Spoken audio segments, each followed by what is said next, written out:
It's not like Iran is telling them to hate Israel. They do hate Israel, there's no question, but they wouldn't have the wherewithal to be able to conduct an attack of that nature. I also think it's important to point out, because there's a lot of misinformation out there, Israel does not occupy the Gaza Strip. Israel pulled out of Gaza in 2005, and the people in the Gaza Strip turned to Hamas for the leadership. They elected Hamas. And instead of trying to make life better, and it's actually a nice coastline there, they've really pursued the Hamas agenda of hating Israel, fomenting terrorism, and the results, of course, have been disastrous for the people of Gaza. But ultimately, those folks who are supporting Hamas, they don't want a two-state solution. They want the elimination of the Jewish state. That is their goal. And that is just something that you can't just work with that. If they don't believe you have a right to exist, how could you have a negotiation? Do you think this attack that happened a week ago increases the likelihood there are going to be attempted terrorist attacks here in this country? And what should this administration be doing to prevent that from happening? Well, I would say I don't have any specific intelligence on this, so I'm not speaking as like I've received this as governor, but because I haven't received any reports yet. But does it marginally increase? Of course it would marginally increase. I think you now have passions inflamed around the world. We know that there's a lot of people that have come into this country who are not accounted for, that we have no idea who they are, haven't been vetted. And we also know, and look, it's very, very sad to see some of the demonstrations that were happening around this country praising Hamas. After all the news of the barbarity, and they're out there with pro-Hamas demonstrations, to see schools like Harvard have all these students signing these declarations in support of Hamas. That's a real sickness in this society, and I think we've got to start taking a look. Okay, what are we supposed to do? Yeah, you can have different views. Of course you can. But what would prompt somebody to go out and support an organization that was beheading infants, that was raping women, that was assassinating elderly people? That's not good. So we've got a lot of issues here, and I absolutely think that this is something. And I said even before this happened, I said the open border, we will be able to tie a terrorist attack in the future to the border. As much as I hope that's not the case, it's just it's a math issue when you have that many millions of people. I mean, even if like 0.1% are bad, I mean, that's a whole lot of people at that point. Governor, do you think any of these major world events can change the dynamic of this Republican primary? I don't know, but what I think that it shows is we've got a lot of issues that this country has to deal with at home, with the rising prices that people have been suffering under, economic stagnation, open border, crime in our cities, problems with education, and now we have problems abroad. And we knew some of these, of course. We know China represents our top global threat. You see the situation in Europe. I was always one to say terrorism is not a thing of the past. It's something that I would talk about Iran, but now the Middle East. We were in a direction where you potentially could have had a Saudi-Israeli peace agreement, which would have potentially been very good for the region in terms of the security. Now that seems a little bit more elusive. So I think what it does, and then you see the chaos in Washington, D.C. with the speaker's race. They can't even elect somebody. They can't even function as a legislative body. I think what it calls for is it calls for leadership that's disciplined, leadership that's focused, a president that's going to be focusing on your issues, not on other distractions, a president that's up to the job. You got to take that 2 a.m. phone call. You don't sleep through the night like this president did. You got to be out there. You got to be leading. But we need a president that's going to focus on the people's issues, that's going to be sober, that's going to be able to respond positively in a crisis, and is going to be able to deliver the results that the people of this country deserve, both here and abroad. And I'm the guy that's been able, we've handled probably more crises as a governor than any governor has had to handle, from COVID to hurricanes to, we had a condo collapse, these different things, how we handled the BLM riots, not allowing that to overrun Florida. we've showed our mettle when it's called for, and I think we do the same as president. A little bit earlier today, North Dakota Governor Burgum filed, and he said, essentially explaining his status in the polls, that people like, when they know about me, they like me. You're a well-known candidate. Polling indicates that you've lost popularity in New Hampshire. What are you going to do to turn that around? Yeah, I don't think that that's necessarily true. I think if you look at the favorability that I've had, I'm one of the most well-liked Republicans in the country. Now, it's different than a ballot test to how you do that. That's how people ultimately going to vote, which does matter, but that matters as you get closer. So I've been attacked more than all the other candidates combined. If you look at the amount of money that's been spent against me, clearly I get attacks from the left, from the media, and yet people still understand I'm a good leader, a good governor, all that stuff. So we're going to translate that into vote share as we get closer. But I don't think people have been paying close attention in terms of making up their mind. The majority of voters in both Iowa and New Hampshire have not made up their mind about who they're going to vote for. And I think you see that in some of the president's numbers. He's got, some of his support is definitely solid. A lot of that is they're considering Trump, but other candidates. And then you have a huge segment of both Iowa and New Hampshire who are not going to vote for Trump under any circumstances. So that's kind of the playing field that we thought going into this that would happen. That's really still the case. The ballot lines, they can go up and down 6 months before, 100 days out. But as we get into this, that's when you're going to start to see support consolidate. And the thing is you look at, okay, there's however many people are going to be for Trump. Let's say in New Hampshire, that's 20 no matter what happens, right? And then probably 35% aren't going to vote for him in New Hampshire no matter what. And then the others are considering Trump or others. And so if you want to change from Trump, I think I'm the best leader and I give you the best chance to be able to do well. If you're still considering Trump, what do I offer that's better? Well, a couple things. One, I can serve 2 terms. He'd be a lame duck on day one. Even if he could get elected, he'd be a lame duck. I don't know how, as a lame duck president, with all the stuff he's dealing with, you can go in and actually get the job done that we need to get done. I will come in laser focused. I'm in my prime. I don't need the teleprompter. I don't need any of that. We go and we get the job done.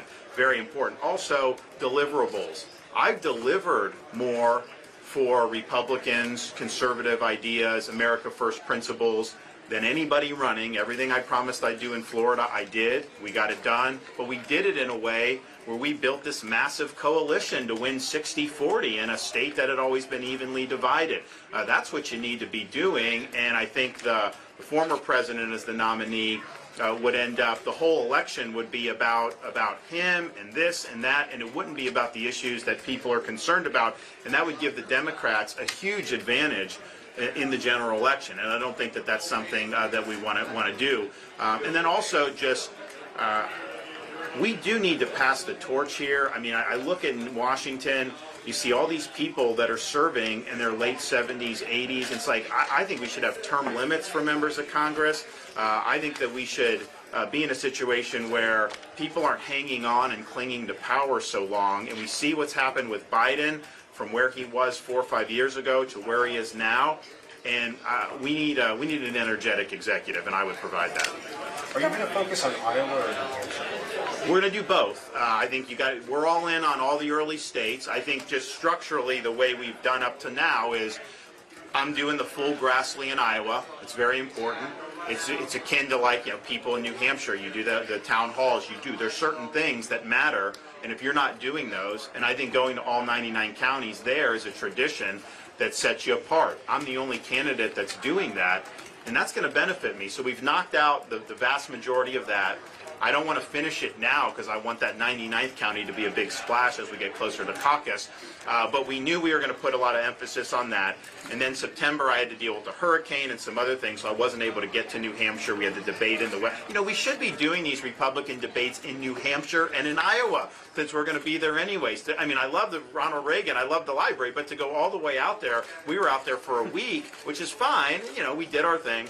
But I hope the other debates will be closer to where the action is. But now we're in a situation We've gone to a lot of rural counties. We've gone places no one's gone before. We've been able to amass a lot of support in terms of commit to caucuses. People that have worked for the winners of the past 3 contested caucuses, they all tell me universally, you are so far ahead of where we were at this point in time. So I think the work's paid off. You go to like a rural county, it's not something that's necessarily going to show up in like a poll. Certainly like a national poll, that's not going to show up at all. It's not something, but you're building the groundwork and you're getting the people in place to then turn them out in probably a snowy mid-January day. And so now that we've done a lot of that, I'm still going to be in Iowa a lot, but we're going to be in New Hampshire a lot, and we are going to be, doing the town halls. We're going to be doing the House. We're going to do everything that you need to do to be able to win in New Hampshire. And I think the good thing about New Hampshire, I think New Hampshire is like so wide open. I know they'll take a poll say, oh, Trump. I think people have not made up their mind at all in this race. I think that there's a lot of ground to be able to trod here, and I think more and more people are going to start keying in. And when they do that, I think we're going to be able to present ourselves as the top candidate. Governor, you have President Trump policy. What is your message to New Hampshire voters who might be weighing you against someone like Nikki Haley, who's a former governor, was a former UN ambassador? Why should they vote for you over? Well, I'm the only one that's actually worn this country's uniform in the presidential race. I served and volunteered. In fact, I commissioned in New England. I was in Harvard Law School. This is after 9/11, and I volunteered. I'm probably the only person, one of the few, who had degrees from Yale and Harvard and volunteered to serve in the military during wartime. And we volunteered to serve in Iraq. I served in Gitmo. I served some other places. So I had an exposure to Middle East. I had an exposure to terrorism that was different than what any of these other folks have had. I also was on House Foreign Affairs for 6 years. I was the National Security Subcommittee Chairman as a U.S. Congressman. We were intimately involved in issues relating to Israel, to the broader Middle East, of course the Western Hemisphere, and then as governor, we have done missions across the world. I've done Israel, Japan, we've done South Korea, we've done London, and so we have really, really strong bona fides when it comes to that. Look, I think the UN is a worthless organization, quite frankly. So that's, to me, is not something. All they do is sanction Israel. Like, that's really what it exists for. Okay, how's it really move the needle in any positive way? I think that their behavior has been a complete disgrace. But you also have the issue of, okay, who's fluent in this stuff? Who knows kind of where they're trying to go with America's role in the world. And quite frankly, most of those other Republican candidates, they're just rehashing the failed foreign policy of the last 25 years, where we ended up in Afghanistan for 20 years. I served in a quagmire in Iraq. I don't think that they've updated their thinking so that we could have a more peace through strength foreign policy, but we're not getting dragged into indeterminate conflicts that don't end up with clear conception of victory. And we're going to actually be doing a good foreign policy speech coming up here in the next couple of weeks, and we'll let you know in advance of that. But I think our vision is really more consistent with a Reagan-type foreign policy rather than the more modern neoconservative kind of hyper-intervention policy. But you have that, and I think that approach is important. Then you have leadership and judgment. Who's actually been in the fire and actually had to make big, tough decisions and delivered when it counts? They have not had to do that. In fact, a lot of times when they get heat, they bend the knee. We stand up and we deliver, and that ultimately is what it requires to be a leader. If it's all it is just taking a poll and doing what the poll says, that anyone can do that. No, there's times where you've got to make difficult decisions on behalf of the people that may put you in political peril, that may make it so that you get some blowback. But a good leader is going to see that through, and that's what I've demonstrated to do, particularly taking on elites and conventional wisdom. And we did that during COVID, and now people look back, nobody makes a credible argument that we were wrong about businesses, about schools being open, opposing the COVID shot mandates, none of that stuff. We got those right, but we went into the teeth of elite opinion, of the bureaucracy, of a lot of corporate media, and took a lot of incoming as a result of that. But that's really what it's all about. Do you have the mettle to be a strong leader? And that's what we've shown, and I don't think anyone else has been able to deliver like we have. Last question. Final question. Former President Trump was critical of Prime Minister Netanyahu yesterday. What do you make of those comments? And having yourself been to Israel and met with Netanyahu, what do you make of his leadership, especially in this moment of crisis? Now is not the time to be attacking our ally. Prime Minister Netanyahu is somebody that I've become friends with. He is managing one of the most difficult situations Israel's ever had to face.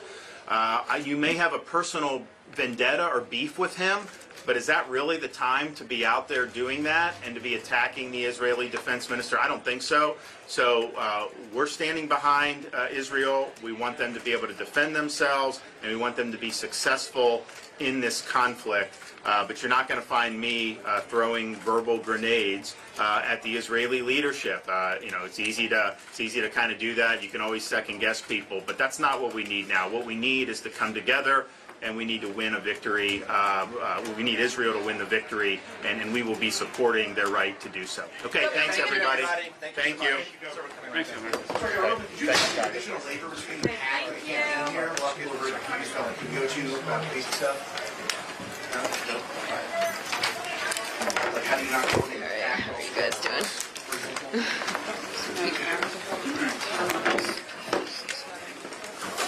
Alrighty. Cool. I'm gonna send you. Sorry if my head is in your way. No. Sorry.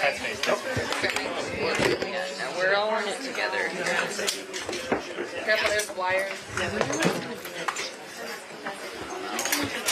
Is there wires? I feel like it's wires. Yeah, I don't know what Thank you. Yes. Alia. I'm here for a bit. I live here. She does live here. Now. I'm gonna leave this here because we have another. Yeah, I'm not gonna be back. Here, I'm going to slide out. Yeah. Just watch your step on the wire. Yes, thank you.